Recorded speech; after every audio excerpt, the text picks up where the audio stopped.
Bonsoir, bienvenue sur Yahvé TV, votre chaîne, votre chaîne chrétienne. Ce soir, je vous reçois dans l'émission Parcours, votre émission où nous recevons des hommes de Dieu, nous parlons un peu de leurs expériences dans le ministère, de leur parcours, bref. Et ce soir, j'ai l'honneur d'avoir à côté de moi le pasteur Tchalo. Bonsoir, Merci. pasteur. Merci, bonsoir. Le pasteur Tchalo est pasteur de Gospel Rhema Church. Rama? Church. Yeah. Comme c'est anglophone, vous comprendrez que le pasteur le prononce en anglais, c'est ça, Rama Church en anglais. Yeah. D'accord. Et l'église se trouve à Cape Town, c'est là, à Cape Town en Afrique du Sud. Exactement. D'accord. Pasteur, bienvenue dans notre émission. Nous sommes très intéressés de savoir qu'est-ce qui vous a motivé, vos moments de difficulté, comment vous avez su le passer avec Dieu, comment vous êtes aujourd'hui arrivé là où vous en êtes, et certainement pas encore la fin, parce que nous espérons que vous serez encore très longtemps au milieu de nous, que nous saurons encore bénéficier de votre sagesse et de votre intelligence par la grâce de Dieu. Pour commencer, pasteur, racontez-moi un peu comment vous êtes converti, comment vous êtes venu au Seigneur. Difficile à expliquer parce que j'étais un païen qui, pas comme les autres, qui, entre guillemets, ne souffre pas. J'avais de moyens, j'avais la popularité, j'avais tout ce que les jeunes gens aspirent à voir. Mais une fois, j'étais dans une ville de Lubumbashi, au Congo, et je ne savais pas quoi faire en attendant que je rentre chez moi. Et j'ai entendu qu'il y avait une campagne d'évangélisation quelque part. Et c'est dans ce mouvement-là, je me suis dit, en attendant que je rentre chez moi, parce que je vivais à 120 km de Lubumbashi, que j'aille voir ce qui se passe. Je n'avais pas trop d'idées de chrétiens, c'est quoi, qu'est-ce qu'ils font. Et c'était par curiosité, je suis allé. Et ce jour-là, le prédicateur prêchait sur Bartimée. Et lorsqu'il est arrivé au niveau où il a dit, Jésus lui demanda, que veux-tu que je fasse pour toi? Et que Bartimée a dit, que je recouvre la vue. Et c'est tout, c'est cette petite phrase qui a saisi mon âme. Et je me suis dit, si Dieu existe, je voudrais le connaître. Et si la chrétienté est réelle, je voudrais prouver au monde qu'il peut y avoir un chrétien sérieux. Parce que dans le temps, j'ai connu certaines personnes qui s'appelaient frères, entre guillemets.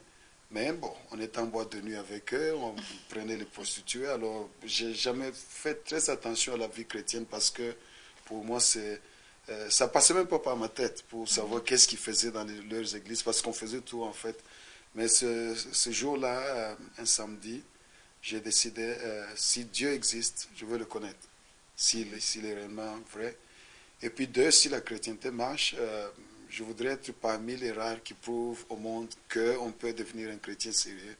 Et ce sont les deux choses qui m'ont ouvert le cœur pour que je reçoive Christ. Ce n'était pas tellement misère, souffrance, non, je n'étais pas là. Au contraire, selon les standards du monde, j'avais une vie, tout le monde enviait. D'accord. Yeah. Et c'était en quelle année, pasteur? Oh, nous parlons bientôt de 30 ans. Plus de 30 ans. Oui, wow. oui.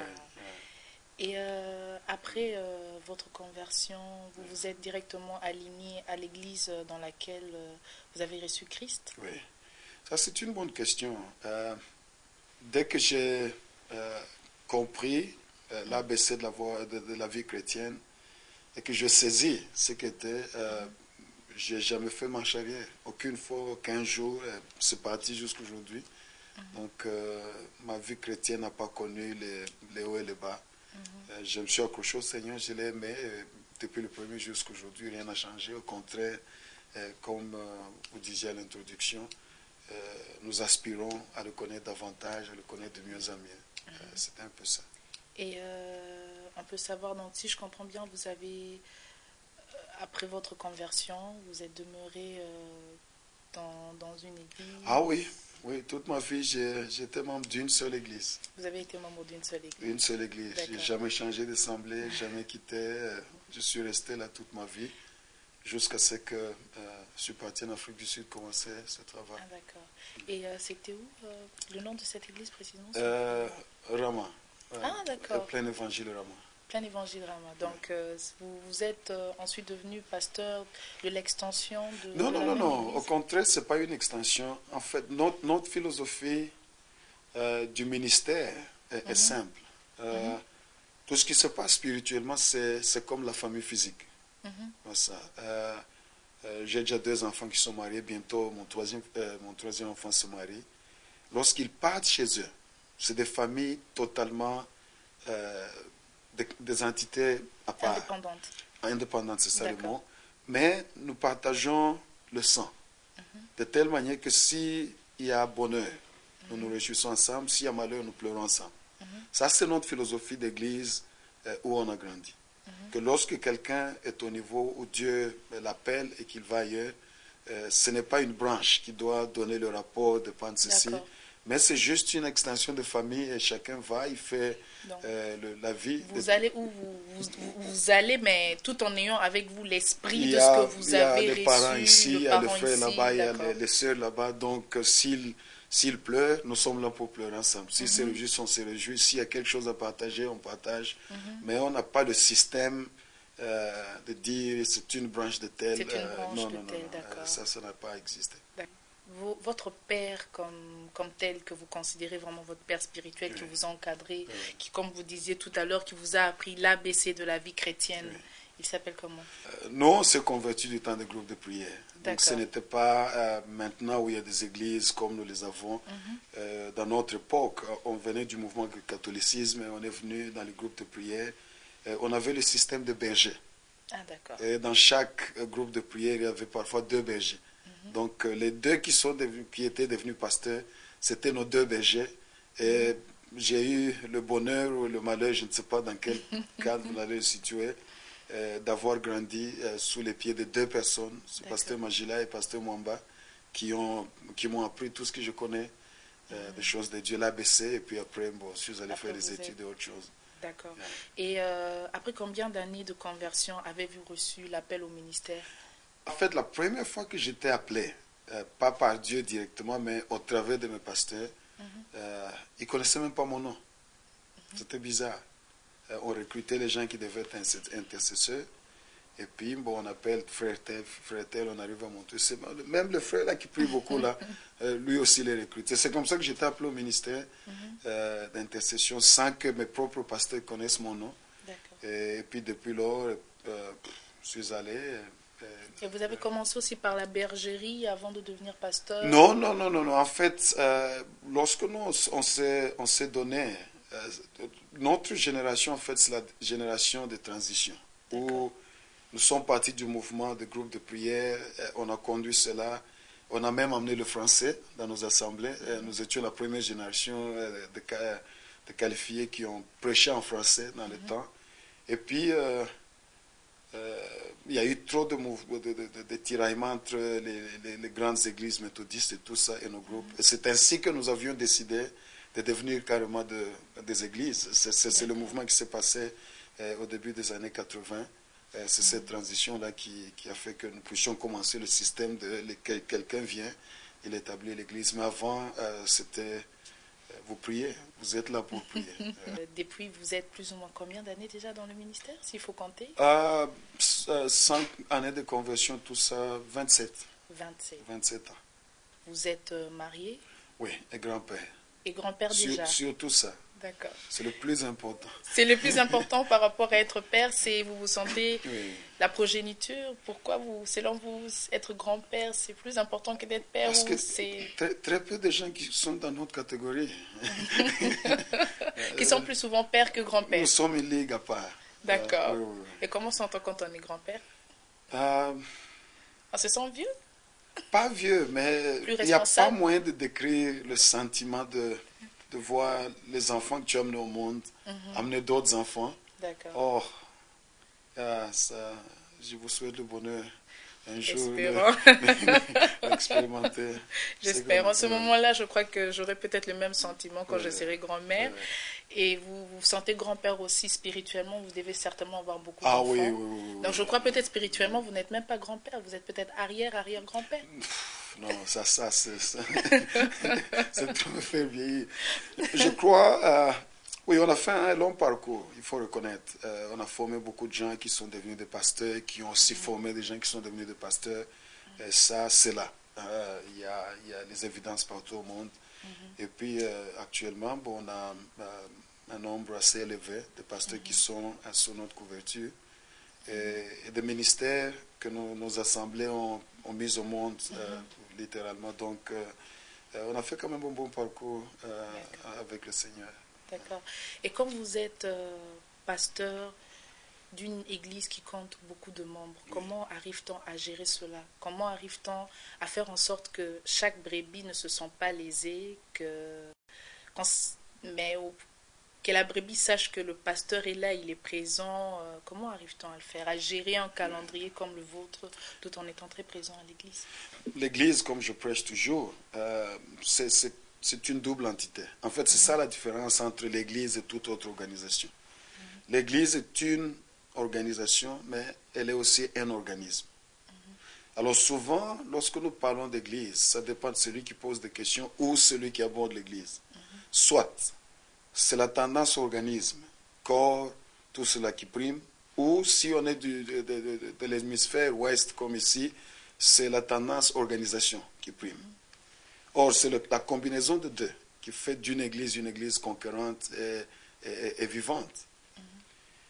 Juste pour ne pas vous couper, oui. Quand vous parlez d'organisme et organisation, il y a certainement une petite différence. Organisme, dans le sens où l'Afrique est beaucoup plus demandeur. Non. L'organisme, c'est la Bible utilise les métaphores. Nous sommes le corps, nous sommes l'arbre, nous sommes une famille. Ça, ce sont des métaphores que la Bible utilise pour exprimer l'aspect organisme de l'Église. Tu vois ça? C'est le sang qui coule, c'est la sève qui coule, c'est la famille qui est ensemble, c'est ça qui forme le groupe. Nous parlons de communion fraternelle, tout ça, toutes ces dimensions organisme de l'Église. Mais Jésus n'a pas seulement utilisé la métaphore d'arbre, de famille et tout cela, il a utilisé la métaphore d'une armée. Nous sommes des soldats, nous sommes une armée. Alors l'armée, ce n'est plus un organisme, c'est une organisation. Il y a la hiérarchie, il y a les responsabilités, tout ça, il y a les démarcations de qui fait quoi quand. Et les deux combinés, c'est ça qui fait l'Église. Tu dois être très fort en termes de comprendre comment organiser cette branche et tu dois aussi être très fort à savoir comment maintenir l'esprit de famille et les deux marchent. Or, selon ta question, lorsque le nombre commence à augmenter, le pasteur doit être souple pour tout le temps réajuster son style de leadership, comme on dit. C'est notre spécialité, on a fait ces travaux plusieurs années, la santé de l'Église et tout ça, et organisationnel. Entre 0 et 100 membres, nous appelons ça Église-famille. En principe, le pasteur est tout. Papa, maman, conseiller, tout. Et tourne autour du pasteur. Et c'est pas mal, parce qu'à cette époque, ils veulent ton ADN dans leur système. Ta vision, tes priorités, tes sentiments, tes valeurs, ça pénètre dans l'Église parce que les premières 100 personnes souvent que Dieu donne, c'est des gens qui sont des pionniers, des entrepreneurs par nature. Mais lorsque l'Église dépasse 100 personnes, nous l'appelons petite Église, entre 100 et 300. Là, le pasteur doit commencer à réajuster son style. Or, souvent, ce qui coince, c'est que l'homme de Dieu ne comprend pas que s'il ne change pas, l'Église ne change pas. C'est ainsi qu'on voit beaucoup de petites églises des années qui restent entre 0 et 100, parce que l'homme de Dieu se plaît, s'habitue à être papa, être maman, être conseiller de tout le monde. Alors si vous restez dans cette ambiance, vous n'allez jamais aller au-delà des limites de 100. Mais lorsque vous comprenez que vous réajustez votre style, vous commencez à introduire l'aspect managérial. Là, vous permettez aux autres ministères qui étaient cachés à s'exprimer et le nombre va. Une autre barrière, c'est la barrière de 300. 100 personnes pour les atteindre, c'est difficile. Lorsque tu dépasses, ça devient facile. 300 personnes, une autre deuxième barrière dans la croissance de l'Église. Et lorsque vous allez maintenant de 300 à 500, ça c'est l'Église moyenne. L'Église moyenne, tu deviens de plus en plus manager, moins en moins pasteur qui est là avec les gens parce que l'organisation vient. Quand vous devenez plus manager, pasteur, Ah. Vous perdez votre côté spirituel ou... Non. Au contraire, bon, tous ces thèmes, nous ne pouvons passer du temps ici à débattre, mais la spiritualité n'est pas la pastorale. La spiritualité, c'est maintenir la présence de Dieu, être orthodoxe dans la doctrine, donner la nourriture convenable au temps convenable, garder son esprit souple en tant qu'homme de Dieu. Ça, c'est ça qui fait d'un pasteur un pasteur, un leader spirituel. C'est cette dimension. Est-ce que je suis ancré dans les Écritures? Est-ce que j'ai une vie vibrante avec Dieu? Ça peut se passer. Au contraire, plus le travail augmente, plus tu dois entrer davantage dans la présence de Dieu. Mais ici, nous parlons de l'aspect pastoral, s'occuper des gens, organisation, c'est ça la dimension. Ce qui se fait, comme Yonggi Cho dit, il avait la plus grande église dans le monde jusqu'à ce qu'il a pris sa retraite. Il a dit, plus l'église grandit, plus elle devient petite. Et il explique la théorie qu'il donne. C'est lorsque l'église devient grande en nombre, des gens qui vont au culte de dimanche et tout ça, nous devons former des cellules, pas nécessairement le même modèle cellule, mais où chaque membre de l'église se sent dans une famille. Moi, je suis pasteur de 10 000 personnes, par exemple, mais il y a un pasteur de 5. De telle manière que si quelque chose arrive à l'une des personnes dans les 5, dans la minute qui suit, les 5 personnes sont déjà au courant et ça monte dans la hiérarchie, de telle manière que peut-être dans 24 heures, la hiérarchie supérieure est déjà au courant de ce qui s'est passé. Alors ça, c'est ce que nous jonglons avec. C'est le malheur d'avoir une grande église parce que tu dois vraiment travailler dur à ça. D'accord. Donc, c'est aussi la qualité des collaborateurs qui prime beaucoup plus quand on a une grande église. C'est une grande question. En fait, John Maxwell a dit, si le choix lui était donné entre un bon système et des gens corrects, il choisira toujours des gens corrects. Parce que les gens taillent le système. Le système ne change jamais. Si tu as de mauvaises personnes, tu souffriras toute ta vie. Donc, l'intelligence d'un conducteur, c'est dans le choix des gens autour de lui. Et comme vous venez de dire, concernant la hiérarchie, plus donc l'église est grande, plus elle a besoin de main-d'œuvre, de plus de pasteurs. Beaucoup. D'accord. Nous avons 320 travailleurs pour le moment dans le système qui s'occupe de ceci, cela. Ça ne peut pas tenir. Tu dois te détacher de plus en plus pour rester avec l'œil de l'aigle dans l'organisation et les autres font le travail sur le terrain. Et est-ce qu'il y a deux autres justement qui se plaignent de l'inaccessibilité du pasteur? Parce qu'à un certain moment, quand le nombre était réduit, vous étiez plus accessible et là, tout d'un coup, vous devez plus gérer. Est-ce que toutes les brebis arrivent à comprendre cela, que le pasteur ne sait plus être aussi disponible qu'auparavant, ou ça crée un peu des tensions? Je sais que certaines conceptions veulent que peut-être, aujourd'hui parce qu'il est élevé, aujourd'hui parce qu'il est à tel niveau, c'est pour ça qu'il nous néglige. Comment arrive-t-on à gérer cela La crise est réelle, parce que lorsque les gens étaient habitués pendant longtemps à un mode de vie, et que le mode de vie doit changer, il y a des douleurs. C'est comme un enfant qui tétait les seins maternels, et le jour que l'enfant doit être sévré, c'est des douleurs, c'est des pleurs, non seulement au niveau du bébé, mais maman aussi souffre pendant un nombre de jours. Mais c'est pour le bien de l'enfant, parce que si le reste, c'est scientifique, ça c'est pas spirituel. Si l'enfant tète plus longtemps qu'il doit, les dents pourrissent. Donc à chaque chose, à un niveau donné, pour le bien de l'enfant, pour le bien de maman, quelque chose doit changer. Mais le secret dans le travail de l'Église, particulièrement, pas seulement l'Église, toute organisation, c'est la communication. Communication. Que les gens, à tout moment, sachent pourquoi telle chose se passe. Alors chez nous, on a donné une importance énorme à l'enseignement. Tout ce qu'on fait, nous devons enseigner, expliquer, ça vient d'ici. C'est pour ça que nous... Parce que si quelqu'un n'est pas au courant, tu le mets en difficulté. Il ne comprend pas pourquoi les choses se passent comme ça. Oui. Et y a-t-il une réelle différence entre le milieu ecclésiastique francophone et le milieu anglophone? Parce que souvent nous le disons, que les anglophones ont mieux compris, les anglophones sont en avance. Et vous qui évoluez dans ce milieu anglophone, est-ce que vous sentez réellement cette différence? Je crois. L'anglais, il est foncièrement différent. Je crois, soit l'évangile était déjà en opération depuis longtemps, soit c'est la culture même que l'anglais a. L'anglais exige de comprendre pourquoi il doit faire ce qu'il fait. Dès qu'il a compris, Ils foncent. Tu n'as plus de problème. Tu n'as plus de problème. D'accord. Vous avez constaté une réelle différence entre les églises francophones et anglophones? C'est dans le style de faire le travail, mais la souche, le message, il est le même. L'évangile n'est pas un évangile de francophone, anglophone, mais c'est le style, parce que l'évangile progresse dans le contexte culturel, toujours. Mais quand bien même l'évangile affecte la culture, mais il s'exprime dans le contexte culturel.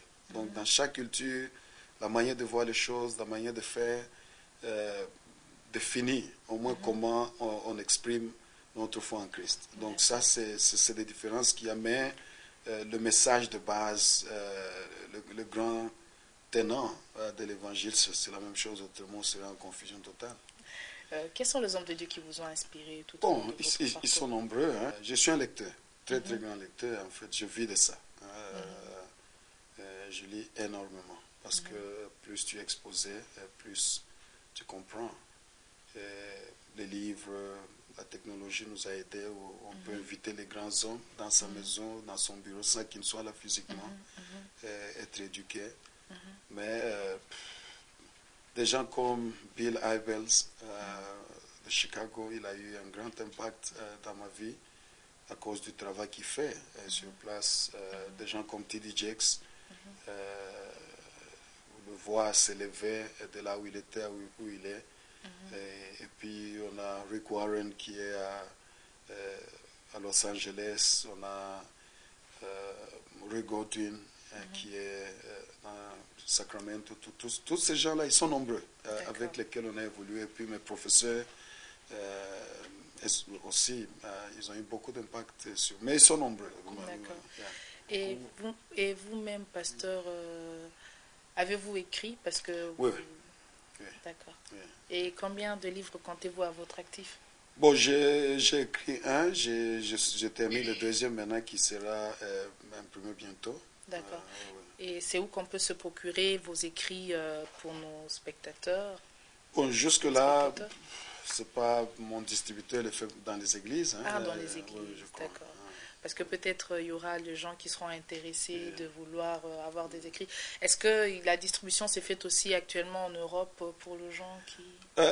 On est venu faire 3 ou 4 séminaires. Chaque fois qu'on est venu, on a amené un lot de livres qui a été heureusement acheté. Et on parlait des hommes de Dieu. Au Congo, y a-t-il des hommes de Dieu avec lesquels vous aimez beaucoup travailler, avec lesquels vous êtes en contact? Oui. Il y a des frères réels, des amis. Le pasteur Dominique Ngoyi, ça c'est un ami d'alliance. Espérance Mbakadi, un autre. Et je suis avec eux très régulièrement. J'ai des fils sur place. Mes pères spirituels sont sur place. Donc on a toute une... C'est une racine, on est là. Comme on disait tout à l'heure, organisme, le côté arbre familial. C'est ça. D'accord. Et pasteur, pour un peu finir, dites-nous quels sont peut-être dans un avenir proche les projets de Gospel Rhema Church. Qu'est-ce que vous organisez au courant de cette année? Bon, le corps de Christ, je crois, j'ai 3 choses que je fais régulièrement. Je suis overseer, comme les Anglais disent, un peu comme surveillant de notre ministère sur place, parce qu'on a aussi des branches. Vous avez des branches de partout dans le monde? Oui, on a des branches en Afrique. On a une église qui a démarré il y a 2 ans au Canada et qui se bat pour... Et vous avez aussi une Gospel Rhema Church ici? On avait une à Frankfurt. Malheureusement, le pasteur est tombé amoureux. Sa femme est américaine. Il est allé suivre la femme. L'église est morte, faute de pasteur. Donc on cherche encore un autre qui peut accepter de faire ce travail-là.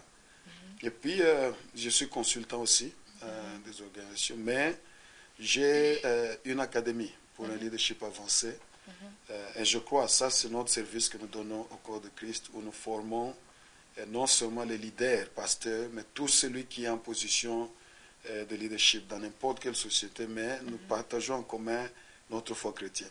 Un chrétien qui est déjà conducteur, nous voulons amener un plus dans sa vie pour qu'il voie des aspects de leaderance qui auquel il n'a jamais été exposé. Et ça, nous travaillons dans le monde entier. En fait, au mois de mai, nous serons chez Pasteur Philo à Nancy, dans ce cadre-là.